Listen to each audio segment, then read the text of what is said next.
ഇതുങ്ങൾ ആനൻ്റെ ഒറ്റ കേട്ടു. ആന അവർ പൈതി വരെ ഓടി, എന്നിട്ടും ആന വിട്ടിട്ടില്ല. അവരൊന്നിച്ച് തന്നെ ഓടി. പിന്നെ രണ്ടാളും പോയി, ഒന്നിച്ച് തന്നെ പോയി.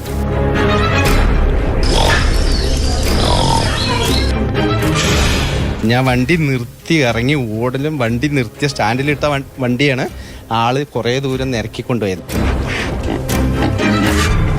പന്നി ഓടി വരുന്നത് കാണുന്നുണ്ട്.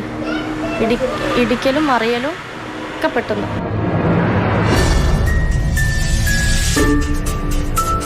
എനിക്ക് എൻ്റെ അപ്പം മരിച്ചിട്ട് 10 ലക്ഷം രൂപ വേണ്ട, എനിക്ക് എൻ്റെ അപ്പനെ ജീവനോടെ വേണമെന്ന് പറഞ്ഞു.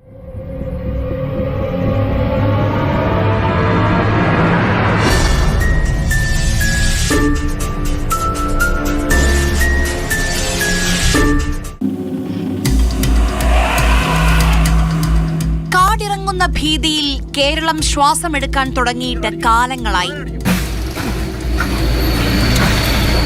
വനാതിർത്തിയിൽ മാത്രമല്ല, കാട്ടുപോത്തും കടുവയും പുലിയും കാട്ടാനകളും വിഹരിക്കുന്നത്. അവ ഇന്ന് നമ്മുടെ വീട്ടുമുറ്റത്താണ്. ജോലിക്ക് പോകാൻ കഴിയുന്നില്ല. കുട്ടികളെ സ്കൂളിലേക്ക് അയക്കാൻ ഭയം. എന്തിന്? പുറത്തിറങ്ങാൻ പോലും പേടിയാണ്. എവിടെ നിന്ന് തെരുവുനായകൾ വന്നു വീഴുമെന്നറിയില്ലല്ലോ.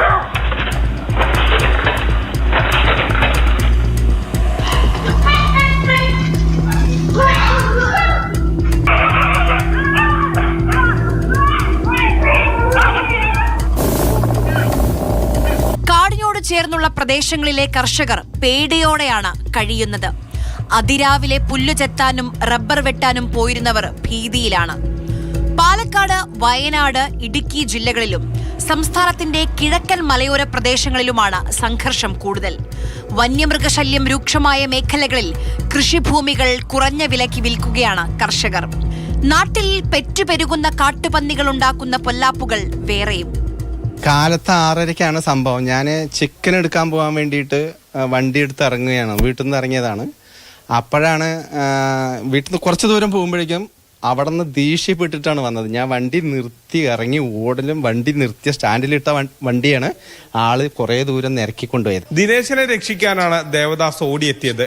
പക്ഷേ ദേവദാസിനെയും കാട്ടുപന്നി വെറുതെ വിട്ടില്ല. ചെറിയ മഴയുണ്ടായിരുന്നു. പന്നി അപ്പോഴേക്കും എന്നെ നേരിട്ട് ചാടി വന്നു കഴിഞ്ഞ് നേരിട്ട് വന്നത് ഞാൻ പെട്ടെന്ന് വഴിക്ക് വീണായിരുന്നു. വീണ് കഴിഞ്ഞപ്പോൾ പിന്നെ എന്നെ കാലിൽ കടിച്ച്, 2 കാലിലും കടിച്ചായിരുന്നു.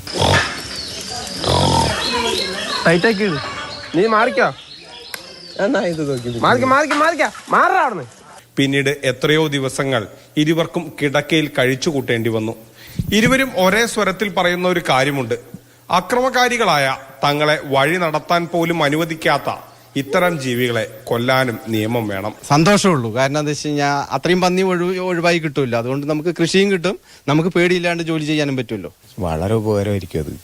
ശരിക്കും പറഞ്ഞാൽ അത് വേണം. അങ്ങനെ നമ്മൾ മനുഷ്യന് ജീവന് ഒരു വിലയില്ലാത്ത പോലെ ആയി പോകും.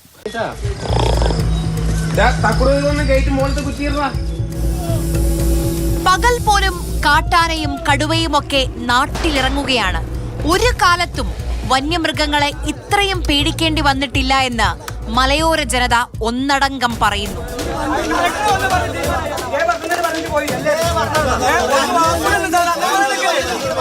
വെള്ളിയും ഭാര്യ ലീലയും ആറളത്തെ കാട്ടാനക്കലിയുടെ ഒടുവിലത്തെ ഇരകൾ. വന്യജീവികൾക്ക് മുന്നിൽ നിസ്സഹായരായി പോയ ഒരുപാട് പേരുടെ കണ്ണീര് വീണ മണ്ണാണ് ആറളത്തേത്. ആന നിൽക്കുന്ന അതുങ്ങൾ കണ്ടിട്ടില്ല, ഭയങ്കര കാടല്ലേ. ഇതുങ്ങൾ ആനൻ്റെ ഒറ്റ കേട്ടു. ആന അവർ പൈതി വരെ ഓടി, എന്നിട്ടും ആന വിട്ടിട്ടില്ല. അവരൊന്നിച്ച് തന്നെ ഓടി. പിന്നെ രണ്ടാളും പോയി, ഒന്നിച്ച് തന്നെ പോയി. കാട്ടാനയെ തടയാൻ ഫെൻസിംഗ് അടക്കമുള്ള പ്രതിരോധ സംവിധാനങ്ങൾ ഉണ്ടെങ്കിലും ആറളത്ത് അതൊന്നും ഫലം കണ്ടിട്ടില്ല. ജീവൻ പണയപ്പെടുത്തിയാണ് ഓരോ മനുഷ്യരുടെയും ജീവിതം. മനുഷ്യ മൃഗ സംഘർഷമെന്ന് നമ്മൾ പറയുന്നു. പക്ഷേ മലയോരത്തെ മനുഷ്യർക്കിത് വന്യജീവി ആക്രമണമാണ്. വന്യമൃഗശല്യം തടയാൻ കോടികൾ വർഷം തോറും വനം വകുപ്പ് ചെലവഴിക്കുന്നുണ്ട്. പക്ഷേ ഒരു ഫലവുമില്ല എന്ന് നാട്ടുകാർ പറയുന്നു. സംസ്ഥാന സർക്കാർ മുന്നോട്ട് വയ്ക്കുന്ന വന്യജീവി സംരക്ഷണ നിയമത്തിലെ ഭേദഗതികളുടെ പ്രാധാന്യമെന്നത് കഴിഞ്ഞ കുറേ കാലങ്ങളായി മലയോര ജനത അനുഭവിക്കുന്ന അവരുടെ ഏറ്റവും വലിയ ദുരിതത്തിനൊരു പരിഹാരമുണ്ടാകുമോ എന്ന പ്രതീക്ഷയാണ്.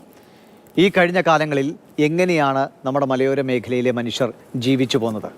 എത്ര മനുഷ്യരുടെ ജീവൻ പൊലിഞ്ഞു, എത്ര കുടുംബങ്ങൾ അനാഥമായി? ഈ കണക്കുകൾ, ഇനി പറയാൻ പോകുന്ന കണക്കുകൾ തന്നെ അത് കൃത്യമായി പ്രേക്ഷകരെ ബോധ്യപ്പെടുത്തും. 2008 മുതൽ 2025 വരെയുള്ള കാലയളവിൽ 1688 മനുഷ്യജീവനുകളാണ് കേരളത്തിലെ വിവിധ ജില്ലകളിലായി നമുക്ക് നഷ്ടമായത്. അത് ആന, കടുവ, പുലി അങ്ങനെ വിവിധ ജീവികളുടെ ആക്രമണങ്ങളിൽ ഇത്രയധികം പേരാണ് കൊല്ലപ്പെട്ടത്. ഇനി ഇതിൻ്റെ ഓരോ വർഷം തിരിച്ചുള്ള കണക്കിലേക്ക് കൂടി പോയാൽ 2019 മുതൽ 2025 വരെ മാത്രം 552 പേർ വിവിധ ആക്രമണങ്ങളിൽ കൊല്ലപ്പെട്ടു. അത് ഓരോ വർഷമായി വീണ്ടും നമ്മൾ പരിശോധിക്കുകയാണ്. 2015 to 16 എന്നത് 104 മരണമാണ് സംഭവിച്ചത്. 16 മുതൽ 17 വരെ 135 പേർ മരിച്ചു. 17 to 18 168 മരണം. 2018 മുതൽ 2019 വരെ 122 മനുഷ്യർക്ക് ജീവൻ നഷ്ടമായി. 19 മുതൽ 20 വരെ 111 പേർക്കും ജീവൻ നഷ്ടമായി. 20 മുതൽ 21 വരെ ഒരു വർഷക്കാലത്ത് 132 പേർ മരിച്ചപ്പോൾ 21 മുതൽ 22 വരെയുള്ള സമയം 137 പേരുടെ ജീവനാണ് നമുക്ക് നഷ്ടമായത്. 22 മുതൽ 23 വരെയുള്ള കാലത്ത് 98 പേർ മരിച്ചപ്പോൾ തൊട്ടടുത്ത വർഷം 23 മുതൽ 24 വരെ 94 പേർക്ക് ജീവൻ നഷ്ടമായി. 24 മുതൽ 25 വരെയുള്ള സമയം 74 പേർക്കും ജീവൻ നഷ്ടമായിട്ട്. ഇതാണ് കണക്ക്. ഇത്രയേറെ മനുഷ്യരാണ് ഓരോ വർഷവും 100-നോടോ 100-ന് മുകളിലോ മനുഷ്യജീവനുകൾ വന്യജീവി ആക്രമണങ്ങളിൽ പൊലിയുന്നുണ്ട്. ഇനി 2025 ഈ വർഷം മാത്രം കാട്ടാന ആക്രമണത്തിൽ മാത്രം എത്ര പേർ കൊല്ലപ്പെട്ടു എന്ന എണ്ണം കേൾക്കുമ്പോഴാണ് നമ്മൾ അതിശയിച്ചു പോകുന്നത്, ഭയപ്പെട്ടു പോകുന്നത്. 29 മനുഷ്യ ജീവനുകളാണ് കാട്ടാനകളുടെ ആക്രമണത്തിൽ മാത്രം ഈ വർഷം മാത്രം നമുക്ക് നഷ്ടപ്പെട്ടത്. ഒപ്പം കാട്ടാനകളുടെ ആക്രമണം കഴിഞ്ഞാൽ ഏറ്റവും ഭീതി ഉയർത്തുന്നത് മറ്റൊരു ജീവി, അത് കാട്ടുപന്നിയാണ്. കാട്ടുപന്നിയുടെ ആക്രമണങ്ങളിൽ 6 പേർ മരിച്ചു. കാട്ടുപന്നി കുറുകെ ചാടിയും 2 വീലറുകൾ മറിഞ്ഞും ഓട്ടോറിക്ഷ മറിഞ്ഞുമൊക്കെ എത്ര അധികം പേർ ഗുരുതരമായ അവസ്ഥയിൽ ചികിത്സയിലുണ്ട് എന്നുകൂടി ഓർക്കുക. കടുവകളുടെ ആക്രമണത്തിൽ 2 മരണമാണ് ഈ വർഷം മാത്രം സംഭവിച്ചിട്ടുള്ളത്. കാട്ടുപോത്തിൻ്റെ ആക്രമണത്തിൽ 2 മരണം ഈ വർഷം സംഭവിച്ചിട്ടുണ്ട്. അതായത് എല്ലാ ആഴ്ചകളിലും എന്ന വണ്ണം ഒരു മനുഷ്യനെങ്കിലും നമുക്ക് വന്യജീവി ആക്രമണങ്ങളിൽ നഷ്ടപ്പെട്ടു പോകുന്നുണ്ട്. ഇതിനൊരു പരിഹാരമുണ്ടാകുമോ? തങ്ങൾ അനാഥരാകുന്നതിനൊരു പരിഹാരമുണ്ടാകുമോ? തങ്ങൾക്ക് സ്വസ്ഥമായി തങ്ങളുടെ കൃഷിയിടം അല്ലെങ്കിൽ കൃഷിയെടുത്തും തങ്ങളുടെ വീടുകളിൽ സ്വസ്ഥമായി ഉറങ്ങി ജീവിക്കാൻ കഴിയുന്ന ഒരു സാഹചര്യം ഉണ്ടാകുമോ എന്നതാണ് ഈ ഒരു നിയമ ഭേദഗതി സർക്കാർ മുന്നോട്ട് വയ്ക്കുമ്പോൾ മലയോര ജനത ഒന്നാകെ ഉറ്റുനോക്കുന്നത്.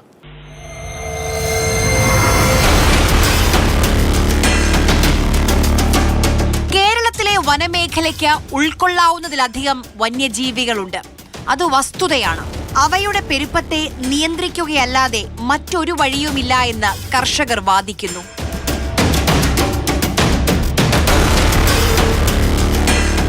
ആഗസ്റ്റ് ആദ്യവാരം തുടർച്ചയായ 4 ദിവസങ്ങൾ.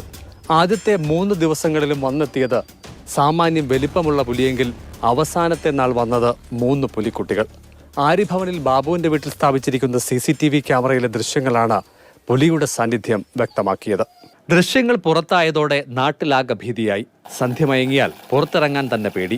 ഇതിനിടെ പൂമരുതിക്കുഴിയിൽ പട്ടാപ്പകൽ സതീഷിന്റെ വളർത്തുനായയെ പിന്തുടർന്ന പുലി വീടിന്റെ അടുക്കളയിലും കയറി. ഇതോടെ പൂമരുതിക്കുഴിയിലും പിന്നീട് ബാബുവിന്റെ വീട്ടുപരിസരത്തും വനം വകുപ്പ് കൂടുവച്ചു. അപ്പോൾ അന്ന് കോഴിയെ പിടിക്കുന്നതായിട്ട് നമുക്ക് ശബ്ദമെല്ലാം കേട്ടതും കണ്ടതും ഒക്കെ. അപ്പോൾ അന്നേരം മെമ്പറിനോട് വിളിച്ചപ്പോൾ മെമ്പർ പിന്നെ ഫോറസ്റ്റിനെ വിളിച്ച് അവരിവിടെ വന്നെല്ലാം നോക്കി. അവർ നോക്കി പോയതിൻ്റെ അന്ന് രാത്രി 3 കുഞ്ഞുങ്ങൾ ഈ മോളിൽ കൂടെ ഇങ്ങനെ ചാടി ഇറങ്ങുന്നതായിട്ട് കണ്ടു. കൂടുവച്ച അന്ന് രാത്രി മുതൽ പുലികൾ 2 ഇടങ്ങളിലേക്കുമുള്ള വരവ് നിർത്തി. മേലിരുന്ന കോഴിക്കോട് താഴെ എടുത്ത് വെച്ചായിരുന്നു. അപ്പോൾ അതിനെന്തെങ്കിലും സംശയം തോന്നി മാറിപ്പോയതായിരിക്കും. ഇപ്പം എന്തായാലും 1.5 മാസം കൊണ്ട് വരവേ ഇല്ല ഇങ്ങോട്ട്. എന്നാൽ ഇതിനിടെ പഞ്ചായത്തിന്റെ മറ്റ് പലയിടങ്ങളിലും പുലികൾ വന്നു. പാക്കണ്ടം കക്കാട് കിഴക്കേതിൽ വാടകയ്ക്ക് താമസിക്കുന്ന വിജയകുമാറിന്റെ വളർത്തുനായയെ പുലി കൊന്നു തിന്നു. എൻ്റെ വീട്ടിലും കയറി എൻ്റെ പട്ടിയും പുലി തിന്നിട്ട് പോയി. പിന്നെ ഞാൻ വെളുപ്പിന് വെട്ടാൻ പോകുന്ന സമയത്തൊരിക്കൽ ഈ കൂടിരിക്കുന്നതിൻ്റെ അടിവശത്ത് വെച്ച് 2 പുലിക്കുഞ്ഞുങ്ങളെ കാണുകയുണ്ടായി വെളുപ്പിന്. പാക്കണ്ട സ്വദേശി മനോജന്റെ പുരയിടത്തിലാണ് കഴിഞ്ഞ ദിവസം പുലിയെ കണ്ടത്. ചുരുക്കത്തിൽ പൂമരുതിക്കുഴി, കമ്പകത്തുംപച്ച, പാക്കണ്ടം, പാടം മേഖലകളിലാകെ പുലിപ്പേടിയാണ്. ഒരു 3 തവണ ഇവിടെ പുലിയെ നമ്മൾ പിടിച്ചിട്ടുണ്ട്. വനംവകുപ്പ് സ്ഥാപിച്ച കൂട്ടിൽ നിന്നും നിരന്തരമായിട്ട് പുലിയുടെ സാന്നിധ്യം ഈ പ്രദേശത്തുണ്ട്. പലരും പല പ്രാവശ്യവും സന്ധ്യാസമയങ്ങളിലൊക്കെ പുലിയെ ഇവിടെ വെച്ച് കാണുന്നുണ്ട്. അതേസമയം സമീപ ദിവസങ്ങളിൽ പുലികളെ കണ്ട ഇടങ്ങളിലേക്ക് കൂടുകൾ മാറ്റി സ്ഥാപിക്കുമെന്ന് വനം വകുപ്പ് വിശദീകരിച്ചു. പിന്നിട്ട 2.5 വർഷത്തിനിടെ കലഞ്ഞൂരിൽ 3 പുലികളെയാണ് വനം വകുപ്പ് കെണിവെച്ച് പിടികൂടിയത്. വന്യമൃഗങ്ങൾ കാട്ടിൽ നിന്ന് വളരെ അകലെയുള്ള നഗരങ്ങളിലേക്ക് പോലും എത്തുകയാണ്. സോളാർ വേലികൾ, ജൈവ വേലികൾ, കിടങ്ങുകൾ, സൈറണുകൾ, ലൈറ്റുകൾ, റേഡിയോ കോളർ, ഇങ്ങനെ പല പല പരിഹാര മാർഗങ്ങളുമുണ്ട്. പലപ്പോഴും മനുഷ്യജീവന് പക്ഷേ സുരക്ഷയൊരുക്കാൻ ഈ സംവിധാനങ്ങൾക്ക് കഴിയുന്നില്ല. കേരളത്തിൽ തന്നെ മനുഷ്യ വന്യജീവി സംഘർഷം ഏറ്റവും രൂക്ഷമായ ഒരു മേഖലയാണ് വയനാട്ടിലെ തിരുനെല്ലി പഞ്ചായത്ത്. നിരവധി പേർക്ക് വന്യജീവികളുടെ ആക്രമണത്തിൽ ജീവൻ നഷ്ടപ്പെട്ടിട്ടുണ്ട്. ഒരുപാട് പേർ പരിക്കേറ്റ വലിയ യാതന അനുഭവിക്കുന്നുണ്ട്. അതിൽ അവസാനത്തെ ഒരാളാണ് പനവല്ലി ആദണ്ടയിലെ ലക്ഷ്മണൻ.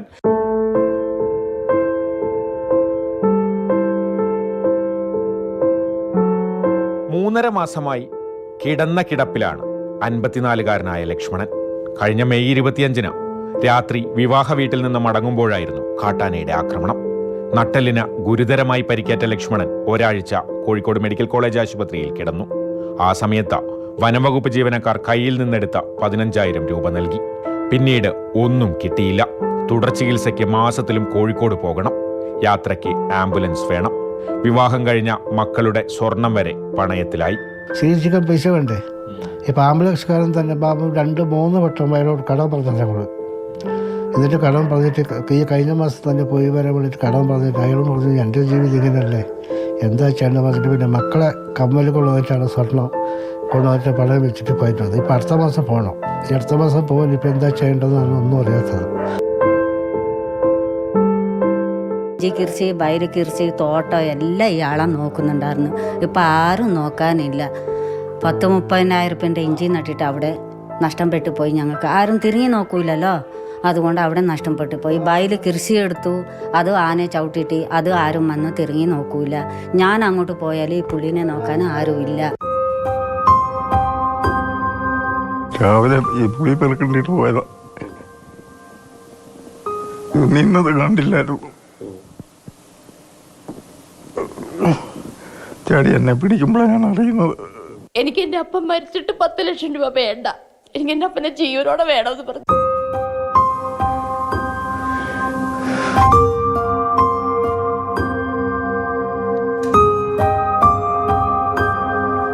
കഴിഞ്ഞ വർഷം സെപ്റ്റംബർ 23-ാം തീയതി തന്റെ കൃഷിയിടത്തിൽ വീണ് കിടന്ന കുടംപുളി പെറുക്കിയെടുക്കാൻ ഇറങ്ങിയതാണ് മറയൂർ പാമ്പൻപാറ തെക്കേൽ വീട്ടിൽ TS തോമസ്. പിന്നിൽ നിന്നാണ് കാട്ടാനയുടെ ആക്രമണം ഉണ്ടായത്. കാട്ടാനയുടെ ചവിട്ടേറ്റ് ആന്തരിക അവയവങ്ങളടക്കം പുറത്തു വന്നു. ജീവൻ തിരിച്ചു കിട്ടുമെന്ന് യാതൊരു പ്രതീക്ഷയും ഉണ്ടായിരുന്നില്ല. നീണ്ട നാളത്തെ ചികിത്സയ്ക്കൊടുവിൽ ജീവൻ തിരിച്ചു കിട്ടി. പക്ഷേ ജീവിതം അത് ഈ കട്ടിലിലേക്ക് ഒതുക്കപ്പെട്ടു. 2-3 അപേക്ഷ എഴുതി കൊണ്ടു കൊടുക്കുകയൊക്കെ ചെയ്തതാണ്. സഹായിക്കാൻ പറഞ്ഞിട്ടുണ്ട്, പക്ഷേ സഹായം ഉണ്ടായിട്ടില്ല. 8.5 ലക്ഷം രൂപയാണ് ചികിത്സയ്ക്കായി ചെലവ് വന്നത്. അത് ദുരിതാശ്വാസ നിധിയിൽ നിന്ന് നൽകാമെന്ന് ആശുപത്രി അധികൃതർക്ക് സർക്കാർ ഉറപ്പ് നൽകിയിട്ടുണ്ട്. ചികിത്സയ്ക്ക് വനം വകുപ്പ് 40,000 രൂപയും നൽകി. പക്ഷേ ഇപ്പോൾ തിരിച്ചു കിട്ടിയ ജീവൻ തോമസിന് നിലനിർത്താൻ പ്രതിമാസം 7,000 രൂപയുടെ മരുന്ന് വേണം. കിടന്ന കിടപ്പിൽ കിടക്കുന്ന ഈ മനുഷ്യൻ അത് എങ്ങനെ ഉണ്ടാക്കാനാണ്? ഞങ്ങൾക്ക് കിടക്കാൻ കിടപ്പാടുമില്ല, ഒരു മാർഗമില്ല. 1,200 രൂപ പെൻഷൻ കിട്ടുന്നതുകൊണ്ട് രണ്ടുപേരും അത് ജീവിക്കാനുള്ള ഒരു മാർഗമില്ലാത്ത കണ്ടീഷനിൽ ഇരിക്കുന്നത്. അപ്പോൾ എന്നാ ചെയ്യുന്നത് ഒരുപടി. ഞാൻ ഈയിടെ പോസ്റ്റുകാരോട് ഞാൻ വിളിച്ചു പറഞ്ഞു, മൊബൈലിൽ വിളിച്ചു പറഞ്ഞു, സാറേ ഇങ്ങനെ മരുന്ന് ഞങ്ങൾ പാലക്കാട് അയച്ചില്ല, ഒരു നിവൃത്തിയില്ല. വന്യജീവികളെ കൊന്നതുകൊണ്ട് മാത്രം പ്രശ്നം പരിഹരിക്കപ്പെടുമോ എന്നാണ് ഈ കുടുംബം ചോദിക്കുന്നത്. വന്യജീവികൾ മൂലം ജീവിതം നഷ്ടപ്പെട്ടവർക്ക് സർക്കാർ താങ്ങാവേണ്ടേ? അപകടം പറ്റിക്കഴിഞ്ഞ് 1 ലക്ഷം രൂപ എന്ന് പറയുന്നത് അത് പറ്റില്ല. മരിച്ചു കഴിഞ്ഞിട്ട് എത്ര ലക്ഷം കിട്ടിയിട്ട് നമുക്കതുകൊണ്ട് കാര്യമില്ല. ജീവിച്ചിരിക്കാനല്ലേ. എല്ലാ ജീവനും വിലയുണ്ട്. ഓരോ ചികിത്സയ്ക്ക് കൊണ്ടുപോകുമ്പോഴും നല്ല ഭാരിച്ച തുകയായിരുന്നു. സ്വർണ്ണമൊക്കെ പണയം വെച്ചും അങ്ങനെയൊക്കെ കൊണ്ടുപോയി നോക്കി.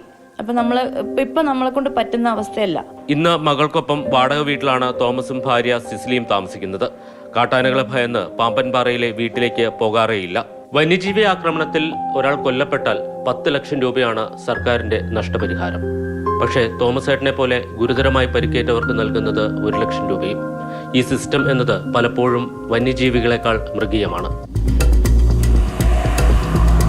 വിളകൾ നശിപ്പിക്കൽ, വളർത്തുമൃഗങ്ങളെ വേട്ടയാടൽ, ഇവയിലൂടെ കൃഷിക്ക് വലിയ നാശമാണ്. സാമ്പത്തിക നഷ്ടം കർഷകർക്ക് താങ്ങാവുന്നതിനുമപ്പുറം. കാട്ടാന, കടുവ, പുലി, കാട്ടുപോത്ത്, കുരങ്ങ്, മയിൽ, മുള്ളൻ പന്നി ഇവയൊക്കെ കർഷകർക്ക് വലിയ ഭീഷണിയാണ്. മകൾക്കും പേരക്കുട്ടിക്കുമൊപ്പം രാത്രിയിൽ ഓട്ടോയിൽ വരുമ്പോഴാണ് 2021 ഒക്ടോബർ 6-ന് കട്ടിപ്പാറ ചെമ്പ്രകുണ്ട് വെച്ച് കാട്ടുപന്നി റഷീദിന്റെ ഓട്ടോയിലിടിച്ച് അപകടമുണ്ടായത്. പന്നി വന്നിടിച്ചിട്ട് ഓട്ടോറിക്ഷയും ഞാനും മോളും കൂടി കൊള്ളിൻ്റെ താഴെ പോയി. വാപ്പ തെറിച്ച് റോഡുമ്പോഴും പോയി. ഉപ്പാക്ക് അന്നേരം തന്നെ ബോധം നഷ്ടപ്പെട്ടു. അതിന് ചോരയൊക്കെ വന്ന് സംസാരിക്കാൻ പറ്റാണ്ടായിപ്പോയി. പന്നി ഓടി വരുന്നത് കാണുന്നുണ്ട്. ഇടിക്കലും മറിയലും ഒക്കെ പെട്ടെന്ന്.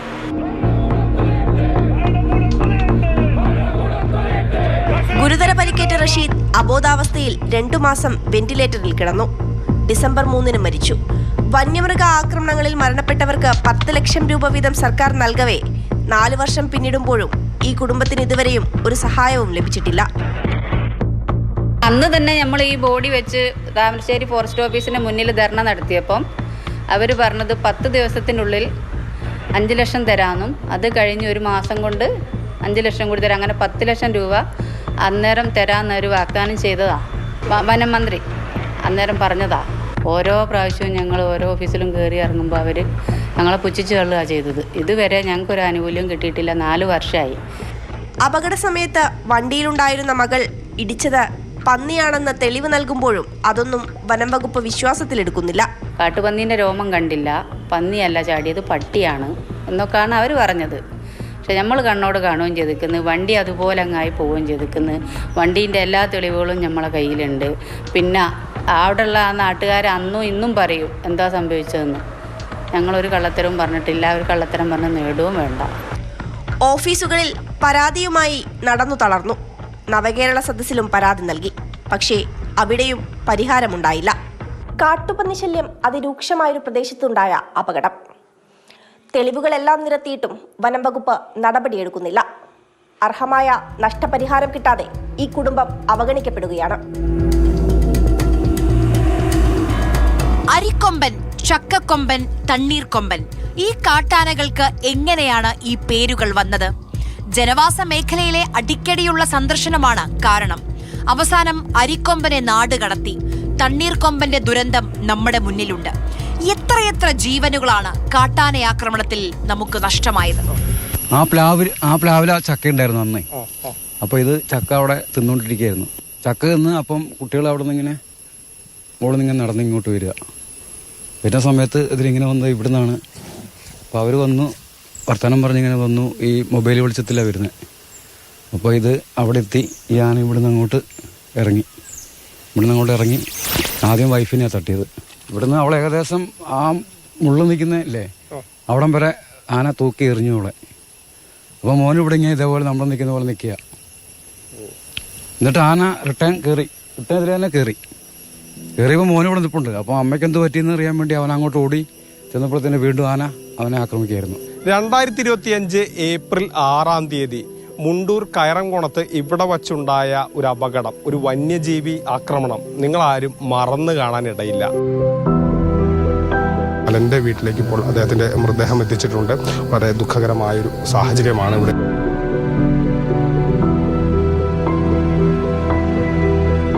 ഈ സംഭവത്തിന് ശേഷം അലന്റെ കുടുംബം ഇവിടെ നിന്ന് മാറി. ഈ വീടൊക്കെ കണ്ടോ ഇപ്പോൾ പൊളിഞ്ഞ് നാശമായ നിലയിലാണ്. ഇവിടെ താമസിക്കാൻ കഴിയില്ല. അത്രമാത്രം വന്യജീവി പ്രശ്നമാണ് ഇവിടെയുള്ളവർ നേരിടുന്നത്. വൈഫിന് ഇവിടെ നിൽക്കാൻ തീരെ, ഈ സംഭവം കഴിഞ്ഞ ശേഷം ഇവിടെ നിൽക്കാൻ തീരെ താല്പര്യമില്ല. അവിടെ മാനസികമായിട്ട് ആകെ ഒരു ഇതിലുള്ളതാണ്. ആനയുണ്ട് ആന ഡെയിലി ഇല്ലെങ്കിലും വരുന്നുണ്ട്. ആന വരുന്നുണ്ട്. ഇപ്പോൾ അലൻ്റെ മരണശേഷം സർക്കാർ പറഞ്ഞിരിക്കുന്ന ഈ റെയിൽ പെൻസിലിങ്, വലിയ പെൻസിലിങ് ലൈറ്റ്, അതുപോലെ അതിനകത്തെ മലയിൽ നിന്ന് വനത്തിൽ നിന്ന് ഇങ്ങോട്ട് നമ്മുടെ നാട്ടിൻപുറത്തേക്ക് ഇറങ്ങാത്ത രീതിയിൽ വേലി ഒക്കെ ചെയ്യാമെന്നാണ് പറഞ്ഞിരിക്കുന്നത്. അപ്പോൾ ഈ ഒരു ബില്ലിൽ അത് അങ്ങനെ പാസ്സാക്കുകയാണെങ്കിൽ ഞങ്ങൾ വീണ്ടും ഇവിടെ വന്ന് താമസിക്കാൻ ഞങ്ങൾ തയ്യാറാണ്. 6 മണി കഴിഞ്ഞാൽ ഈ വഴിക്ക് നടക്കാൻ കഴിയില്ല. എല്ലാ മക്കൾക്കും, എനിക്കല്ല എല്ലാ മക്കൾക്കും ഇവിടെ ഞങ്ങൾ ജീവൻ തന്നെ ഭീഷണിയാണ്. എല്ലാ ദൈവശാസ്ത്രത്തിൽ ഞാൻ പറയാണ്, ഇത് അംഗീകരിച്ച് കിട്ടലാണ് നമ്മുടെ എല്ലാ അഭിപ്രായം.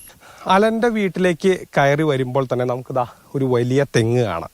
നിറച്ച് കായ്ഫലമുള്ളതാണ്. പക്ഷെ അതിൻ്റെ അടിയിലേക്ക് നോക്കിയാൽ ഇതുപോലുള്ള കുറേ തേങ്ങകൾ കൂട്ടിയിട്ടുണ്ടാവും. കുരങ്ങോ മറ്റൊക്കെ കടിച്ച് നശിപ്പിച്ച് ഉപയോഗിക്കാൻ കഴിയാതായത്. ഇവരുടെ ജീവിതവും ഇതുപോലെയൊക്കെയാണ്. നല്ല സ്ഥലമുണ്ട്, നല്ല സൗകര്യങ്ങളുണ്ട്. പക്ഷേ വന്യമൃഗശല്യം ജീവനും ജീവിതത്തിനും തന്നെ ഭീഷണിയായി നിൽക്കുന്നു.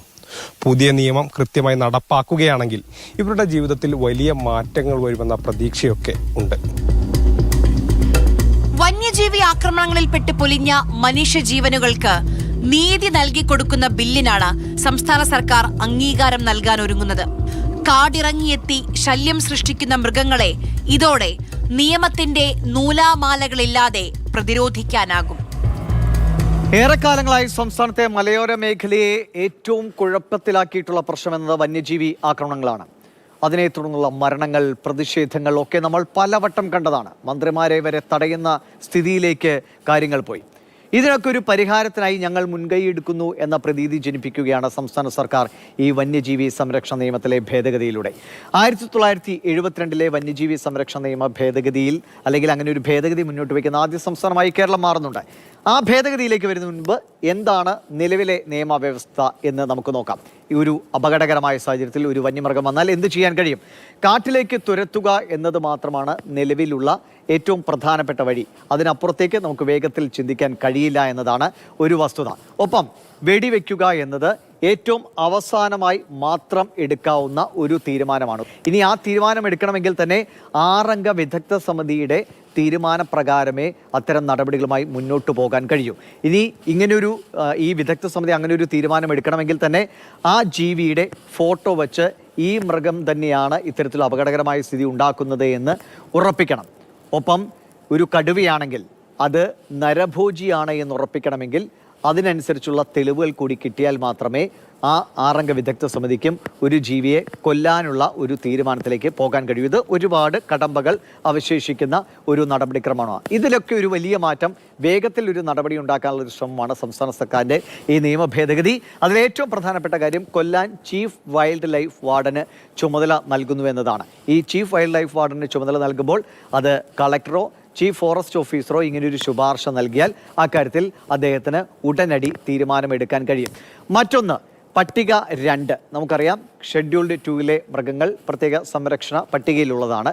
അവയാണെങ്കിൽ പോലും ക്രമാതീതമായി പെറ്റുവരികയാൽ അത് മറ്റു ജീവികൾക്കും മനുഷ്യവാസത്തിനുമൊക്കെ ഭീഷണിയാകുന്ന ഒരു സാഹചര്യം ഉണ്ടായാൽ അവയെ ക്ഷുദ്രജീവിയായി പ്രഖ്യാപിക്കാമെന്നാണ്. അങ്ങനെയെങ്കിൽ നമുക്ക് മറ്റ് നടപടികളിലേക്ക് പോകാൻ കഴിയും. ഒപ്പം നാട് കടത്താൻ എത്രയും വേഗം ഒരു ജീവി അപകടകരമായ സാഹചര്യമാണെങ്കിൽ അവയെ നാട് കടത്താൻ വ്യവസ്ഥ ചെയ്യുന്നു ഈ നിയമ ഭേദഗതി.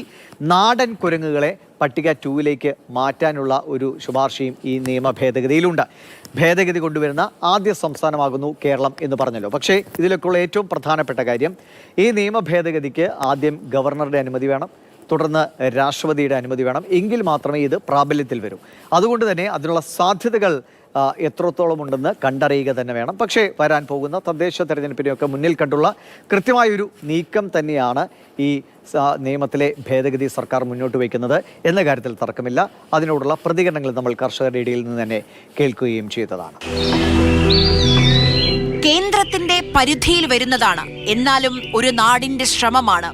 ജയിച്ചാൽ എത്രയെത്ര മനുഷ്യർക്ക് ജീവശ്വാസമാകും.